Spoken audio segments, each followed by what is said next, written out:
ദിനം 1947 ഓഗസ്റ്റ് 14 അർദ്ധരാത്രി ലോകം മുഴുവൻ നിദ്രയിലായപ്പോൾ 2 നൂറ്റാണ്ടുകാലം നീണ്ടുനിന്ന വിദേശാധിപത്യത്തെ തകർത്തെറിഞ്ഞ് നമ്മുടെ ഭാരതം സ്വതന്ത്രമായി.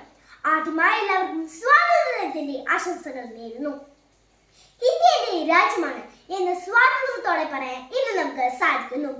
സമാധാനത്തിന്റെ പാതയിൽ തെളിച്ച ഗാന്ധിജിയും അതോടൊപ്പം പ്രയത്നിച്ച ചാച്ചാജിയും സുഭാഷ് ചന്ദ്രബോസും അനേക വീരപുരുഷന്മാർ നേടിയെടുത്തതാണ് സ്വാതന്ത്ര്യം.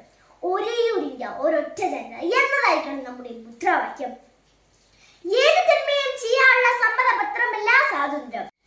രാജ്യത്തിന്റെ നാനാഭാഗങ്ങളിലും മരിച്ചു വീണ ആയിരക്കണക്കിന് മനുഷ്യരുടെ ചോരയുടെ ചുവപ്പും വിയർപ്പിന്റെ ഉപ്പുമുണ്ട് സ്വാതന്ത്ര്യത്തിന്.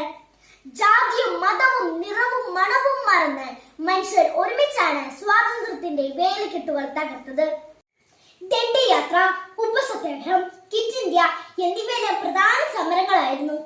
വിചാരണ കൂടാതെ മാരെയും അറസ്റ്റ് ചെയ്ത് തടയാൻ വയ്ക്കാനുള്ള നിയമം ബ്രിട്ടീഷുകാർ കൊണ്ടുവന്നു. അതിനെതിരെ ഗാന്ധിജി സമരം ചെയ്തു. ഗാന്ധിജി അറസ്റ്റ് ചെയ്തു. പഞ്ചാബിലെ ജാലിയൻവാല ബാഗിൽ ബ്രിട്ടീഷ് നടപടിക്കെതിരെ പ്രതിഷേധിക്കാൻ ഒരു സമ്മേളനം നടന്നു. ബ്രിട്ടീഷ് പട്ടാള മേധാവി മൈക്കിൾ ഓഡയർ വെടിവെക്കാൻ ഉത്തരവിട്ടു. വെടികൊണ്ടും തിക്കിലും തിരക്കിലും പെട്ട് നൂറുകണക്കിന് ആളുകൾ മരണപ്പെട്ടു. 1919 ഏപ്രിൽ 13 ഈ സംഭവം നടക്കുന്നത്. ഉദ്ധം സിംഗ് എന്ന ദേശീയാഭിമാനി 1940 മൈക്കിൾ ഓഡയറിനെ വധിച്ചു. രവീന്ദ്രനാഥ് ടാഗോർ സർ പദവി ഉപേക്ഷിച്ചു. ബോംബെയിൽ നടന്ന കോൺഗ്രസ് സമ്മേളനത്തിൽ ജവഹർലാൽ നെഹ്റു ക്വിറ്റ് ഇന്ത്യ പ്രമേയം അവതരിപ്പിച്ചു. ഉഗ്രൻ സമരമായിരുന്നു quit India. Quit India, India വിടുക എന്ന മുദ്രാവാക്യം ജനങ്ങൾ ഏറ്റെടുത്തു.